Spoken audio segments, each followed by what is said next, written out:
Alright, part two, guys. 5 minutes in the ice bath. Part two of why, when, and how I started running. Okay, so I left off yesterday with the fact that after I was able to do it once, I was able to eliminate that mental part of me that was telling me that it was hard to do it, that I couldn't do it, that it was impossible, that it felt impossible. And I was able to continue doing it. So come summer, well, my last meet, we moved to Texas. So I was able to finish my last race over there. Ran a 4:57. This was for conference. Ran a 4:57 in the mile, placed I think it was 11th place. And then I moved down here, and mind you, I was barely getting familiar with running. So when I came down here and I got the feel of it, I hadn't ran all summer long. I didn't know what it was like to be a part of a team that trained throughout the summer, throughout the winter season. So it was all new to me. I didn't know anybody, so I didn't start running until school started, until mid-August of 2018. And my first race, I ran 17:32 for the 5K here, and it was a lot harder. First of all, the elevation change from being at 1,200 feet to 4,200 doesn't seem like much of a difference, but when we're talking about elevation like that, 30,000 really does make a lot of difference. So we came down here and the races were tough. I'm not gonna say it was easy, they were tough. My favorite memory of my first year running cross country here in Texas was getting to race at Desert Twilight, Nike Desert Twilight. This was in Phoenix in Casa Grande, Arizona, and I got 32nd place out of 430 something, and this was for the varsity race. And then the boys elite race, I got to watch Cole Sprout, Nico Young, Allred, I forgot his name, something Allred, and it was a really good race. It was really fun. It was a great experience to get out of the state, to travel more than 7 hours for a race. That was something new to me, and I really enjoyed it. Come track season, the competition, like I said, it was hard. I ran 4:52 for the mile, 2:32 for the 3,200, and this is where my why comes in. During this time, we were going through a lot in our family.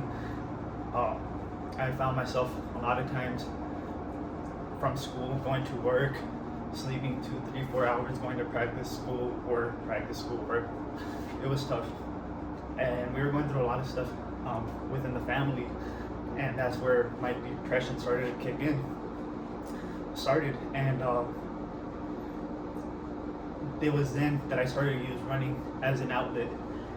And though it was an outlet for me, it helped me become more stronger physically, mentally, emotionally, all of the above. My next races kept getting better and better. I kept getting faster, and it was a big challenge for me up until this very day, up until December 27th, 2024. It's been a challenge with inconsistencies, just a lot of stuff mentally that have been going on, and that's my why. And if I can get the point of this message was I found running as an outlet for me. So I ask you guys, what do you guys do when you're feeling depressed, when you're feeling down? What's your guys' outlet?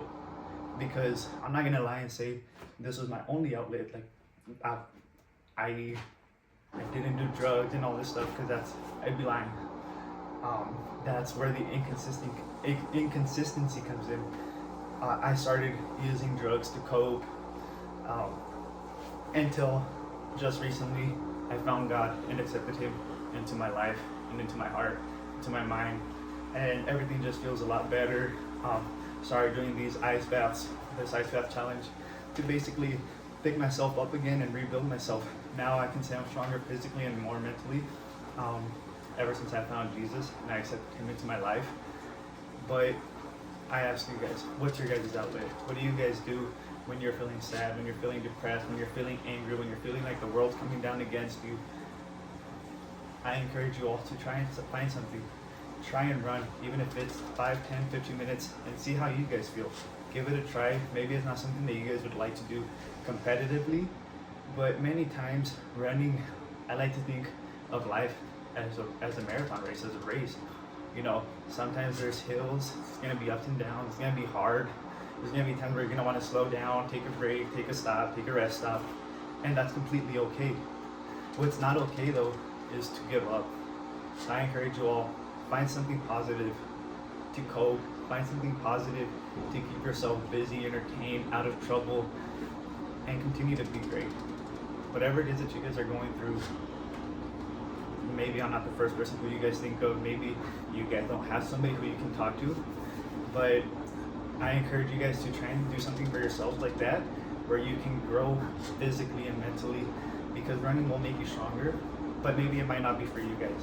So do something, try a sport, try playing chess, and remember that it's okay to walk down this road alone. It's okay to have lunch dates by yourself. It's okay to go to the movies by yourself. It's okay to go on a drive by yourself, to go on a wherever you want to go by yourself. Sometimes the best company is your own self, it's self company. Why? Because that's where you learn more from yourself. You realize that you don't need all these people. You don't need to have 1,000 million followers on Instagram. You don't need to have $100,000 in your bank account. All you need is yourself. As long as you got yourself, you got everything you need. You guys have a great day. Start the day off with a positive attitude. Never give up.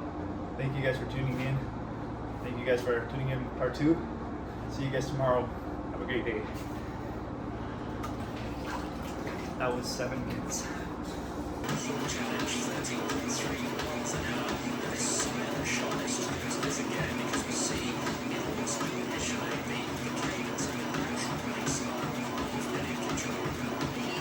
He's just like he does. He stands out to me. He just has the absolutely efficient, perfect run for a marathon.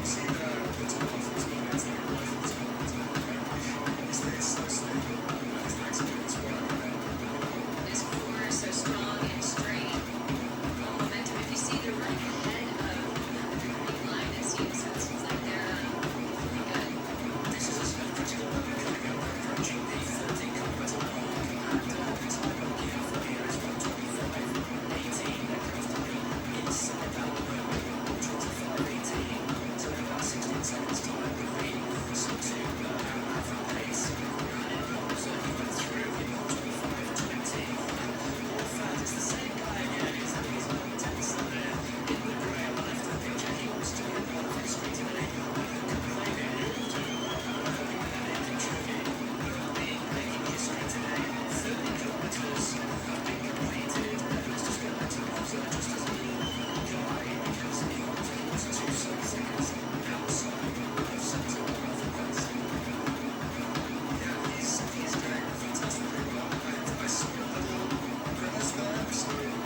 sometimes, another tactic that I've also seen is when athletes are hurting, they tend to shift around the ropes, like they're uncomfortable, they try to find a comfortable spot. Sometimes, if there's, the athlete, the back kick is maybe just running a little too close, we just want someone off the side.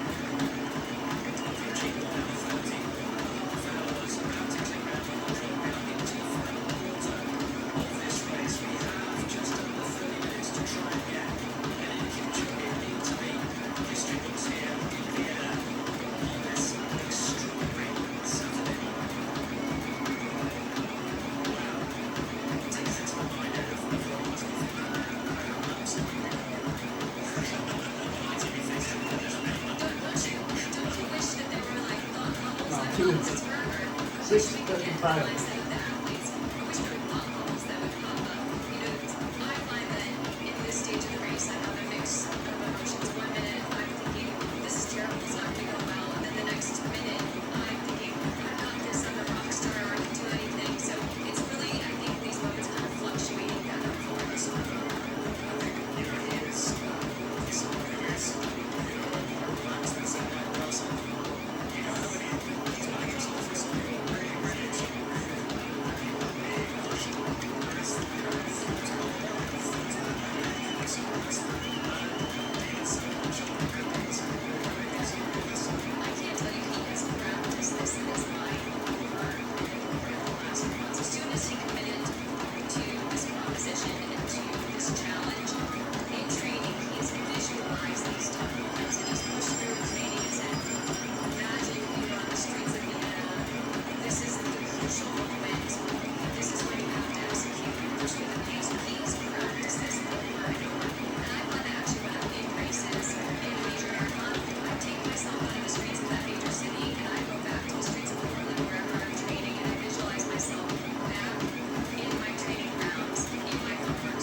6:35.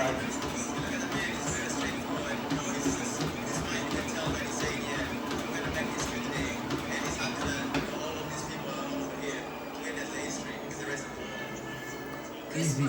Easy 20. 3.02 miles. 6:38 average. Good run. See you guys tomorrow for the ice axe for a second run. And we're gonna go paintball shooting, so I'm gonna take you guys with me. You guys have a great night.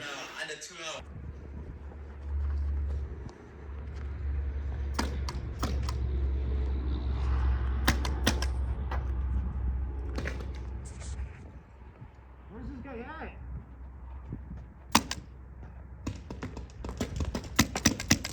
Gotcha.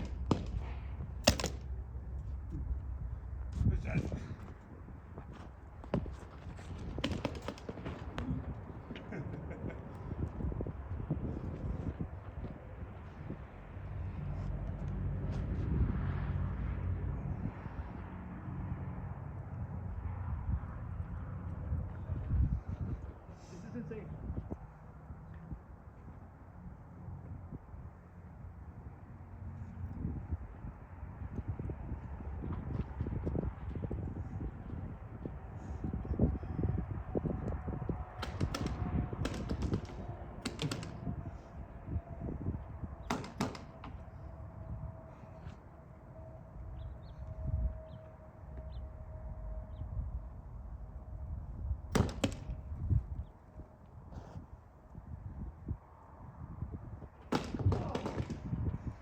Who got hit?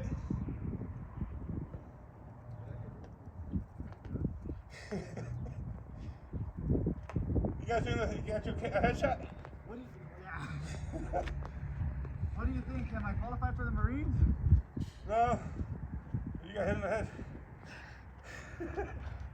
Would have got my head blown off. Okay. I mean, I got a Purple Heart.